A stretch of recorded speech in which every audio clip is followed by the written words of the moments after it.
You saw it coming, the deadline you missed on purpose, the relationship you picked a fight with right when it started going well, the opportunity you didn't follow up on, even though you told everyone you wanted it. You're not careless. You're one of the most self-aware people you know. And that's exactly the problem. Somewhere inside you, a part that is smarter than your excuses is running the show, and it is not trying to protect your success. It's protecting something else entirely.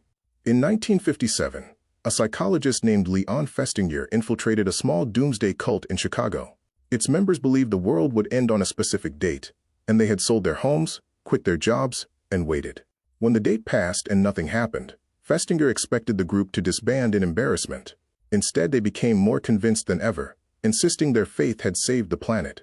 Festinger called this cognitive dissonance, the discomfort of holding two conflicting beliefs, and the mind's desperate need to resolve that discomfort, even by rewriting reality itself. Here is the part no one tells you. Cognitive dissonance doesn't just distort what you believe about the world. It distorts what you're willing to let yourself achieve. If your identity is built around being the smart one who never quite finishes things, succeeding threatens that identity more than failing does. Your mind will choose the plot twist that keeps the story consistent, not the one that makes you happiest. You know this feeling from the inside. You've stayed up until 2 a.m. scrolling instead of finishing the project that mattered most to you. Not from laziness, from something closer to dread, a quiet, wordless sense that finishing means being seen, and being seen means being measured, and being measured means the story you've told about yourself since you were a teenager might not hold up. So you don't finish. You almost finish. Almost is safe. Almost keeps the identity intact. This is not a discipline problem. Discipline solves problems that live in the calendar. This lives underneath the calendar, in the architecture of who you believe you are allowed to become. Psychologists call this identity protection, and it's more powerful than motivation, more powerful than fear of failure, sometimes even more powerful than the desire for the thing itself. Your brain will let you fail at a goal before it lets you succeed in a way that contradicts your self-concept. Because contradicting your self-concept doesn't feel like growth. It feels like death of the self you've spent years constructing. The Stoics understood a version of this, though they didn't have Festinger's language for it. Epictetus taught that people are disturbed not by events, but by the opinions they hold about events.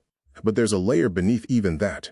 You are not just disturbed by your opinions about the world. You are disturbed by your opinions about yourself, and those opinions are far more rigid than any external belief, because your entire nervous system has been recruited to defend them. Carl Jung went further. He proposed that the psyche does not seek happiness. It seeks wholeness, and wholeness sometimes requires the ego to lose an argument it has been winning for decades. Jung called the unlived life a debt the psyche eventually collects, one way or another. The parts of yourself you refuse to become do not disappear. They accumulate. And self-sabotage, in this light, is not a malfunction. It is the debt collector. Consider Jung's own account of confronting his patient's resistance. Time and again, he found that the symptom people most wanted removed, the block, the repeated failure, the sudden loss of motivation right before completion, was not the enemy. It was a message. The psyche was refusing to let the person become someone their unconscious did not yet trust. This reframes everything. You've been treating self-sabotage as a flaw to eliminate.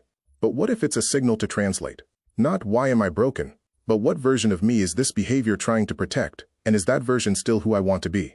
Here's the contradiction that changes the shape of this entire problem. You've been told that willpower is the answer to self-sabotage. It isn't. Willpower fights a symptom, while leaving the source fully intact.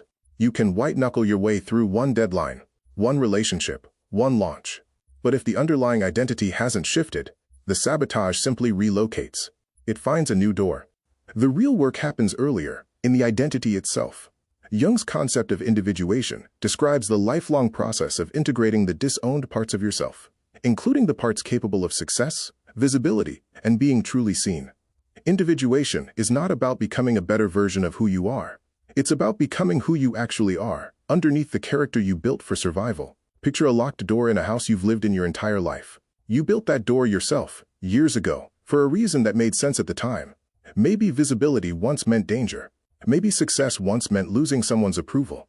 Maybe finishing something once meant it could be judged, and judgment once meant something you couldn't survive as a child.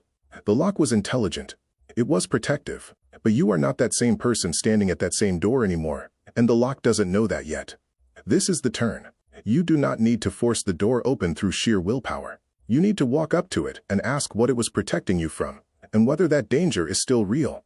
Most of the time, when you actually look, it isn't. The person who needed that lock grew up. The lock didn't get the memo. I think about this every time I find myself circling a piece of work I actually care about, suddenly developing an urgent need to reorganize my desk, check one more email, start just a little more research. For years I called this procrastination and hated myself for it.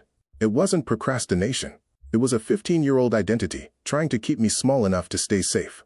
The moment I started asking, what is this protecting, instead of, why am I so lazy? The behavior didn't vanish overnight, but it lost its grip. Because you cannot out-discipline a part of yourself that is trying to protect you. You can only outgrow the belief that made the protection necessary.